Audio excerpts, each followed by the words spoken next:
Hi everyone, welcome to another issue of the Ship It Show. I'm here with Daniela from WeConnect, CEO and co-founder of WeConnect. Today we're going to be talking about managing team culture across different locations. I think you have a pretty distributed team. How many locations? We do. So we're in 5 different states, Wow. and we're about 30 people. Great. So yeah, we're definitely distributed across Yeah, different time zones. That's huge. How many different time zones? Right now it's actually 3 different time zones. Oh, so, wow. Mm-hmm. So we're going to talk a little bit about how you manage the culture. I think you had some great ideas around cultural development. So just real quick, explain to the viewers a little bit about WeConnect and what you do. Sure. So WeConnect Recovery is a relapse prevention and real-time outcomes data platform for people in recovery from drug and alcohol addiction. Really that was born out of my own personal experience with getting into recovery from drug and alcohol addiction almost 4 years ago. And I just saw a huge problem with both helping the person stay in recovery and then also getting meaningful data out of the outcomes from these treatment programs so we can actually improve on the quality of treatment that we're giving people across the nation. So you have these 5 locations, 3 different time zones. How do you, I mean, you're a young company, you know, every young company, establishing culture is hard and it ebbs and flows, but what are some of the things you do with a very distributed team? Like, how do you manage that? Yeah, so we've done a couple things, and I think you have to hit things at sort of 3 levels. There's like conceptual and larger concepts around culture that you can share, but none of those are actually going to take effect unless you do practical things every day, action steps every single day to implement that culture. Right. And then you also have to take your hands off as a leader and let it grow. Like it's its own entity and they're growing and getting fed and nurtured by everybody at the company.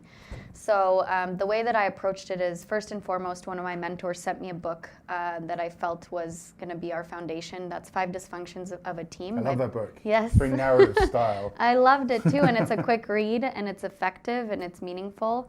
And so that was the first book, and then I read his follow-up book, The Advantage. And then the third book that we really based our company culture on is actually The Power of Vulnerability by Brené Brown. Nice. And so that conceptually, every single employee that comes on board, they get those books, you know, they get encouraged to read and ingest that material. But then there's a couple small action steps that we take on a daily basis that then has allowed the company to really foster and grow this company culture and have people create real relationships and trust when they're not in the same location. So one of those things is we really encourage everyone, if they're on video, that they actually show their video and they don't shut it off. It's a massive impact. And really it took us lowering the burden of like, hey, we don't care if like your kids are running around in the background or like your dog is there or whatever, you know, yeah, whatever.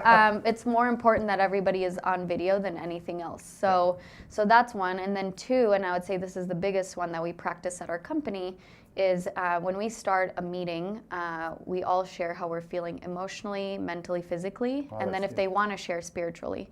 I was super nervous about implementing this because we also have a huge variety in culture backgrounds at our company, but I was surprised that some of the people that were the most reserved actually have really opened up. And what it does 2 things. You know, if I'm in a meeting and I feel like someone might be upset or in a bad mood, it's better for me to know it's because their kid is sick at home than thinking like I didn't do my spreadsheet correctly or something like that. And so it allows everybody to be more productive, to understand each other, and that like power of vulnerability allows people to build trust and a relationship that, you know, the barriers of geography are sort of broken down. That's huge. So you have video communication. What are some of the other team communication tools that you use to manage that? So Slack is really big, Right. and then video communication, and then we do sort of 3 key meetings at the company that also bridge this. One is our biweekly appreciation meeting. So I pick one person and everyone goes around and shares what they really appreciate about that person. Nice. Second, we have an all-company meeting where we all share updates. And then the executive team, that's bi-weekly, but the executive team once a week also shares everything that's going on across each department. And I really encourage my executives to talk to each other without me having to be there.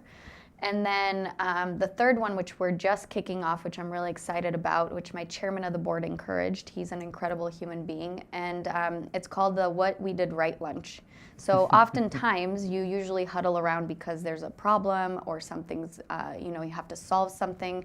So we're now huddling once a month and talking about what did we actually also do right in the last month. That's great. Because oftentimes like that doesn't get the proper attention that it should. So. And how, so when you have your communication mechanisms, you mentioned Slack, you mentioned the video communication. I'm assuming you also have email and probably phone. We do have email, but I would say like email is dwindling. Oh, really? I don't know what's happening. I mean, and I'm more on the business side, but I would say at least on the tech team, email is very infrequently used. And I feel like too on the sales team, it's more of calling, texting environment. I'm very big on email and I'm very attached to it, but I'm morphing my own behaviors so that to ensure, across all the teams, everyone's communicating. But I would say email is the least used one across the company. It's crazy, isn't it? And then how do you share knowledge? So I think knowledge sharing is a huge thing for distributed teams, especially with, there's a big trend now towards whiteboarding sessions and very unstructured meeting and very interactive meeting formats where people are kind of ideating or creating ideas in the meetings. How do you manage those style of meetings in a distributed environment? Yeah, it's been particularly important for our company because we are in a very niche environment or very niche industry, and especially since not everybody at our company is in recovery. So it's a very unique industry, and our head of marketing and his data scientist build a WeConnect wiki, which is both just industry knowledge around the actual topic that we're addressing, which is substance abuse disorders, but also we have a pretty vast handbook of Google documents in terms of like operational stuff and processes and historical data that we might need to access. So we use Google Team Drive for that.